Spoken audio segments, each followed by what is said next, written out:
Hello viewers, আসসালামু আলাইকুম। মুবিন দা ট্রাভেলারের নতুন একটি ব্লগে আপনাদের স্বাগতম।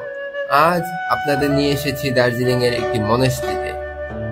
আমরা এখন সড়ক থেকে একটু নিচের দিকে নামছি।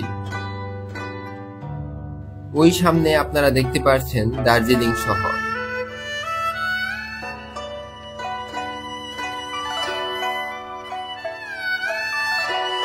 এটি একটি শান্তি স্তূপা।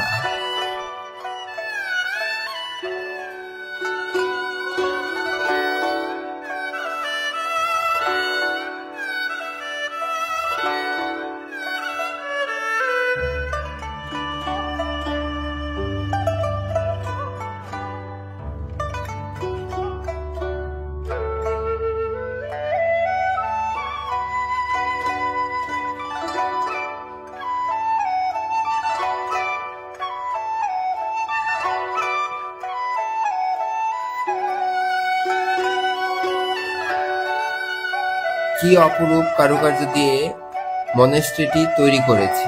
চারিদিক ঝকঝকে পরিষ্কার পরিচ্ছন্ন, আশেপাশে তেমন কোলাহল নেই।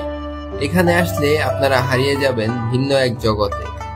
আমার ভিডিওটি যদি ভালো লাগে তাহলে আমার আইডিটি ফলো করবেন এবং ভিডিওটি শেয়ার করে আপনার বন্ধুদের দেখার সুযোগ করে দিবেন।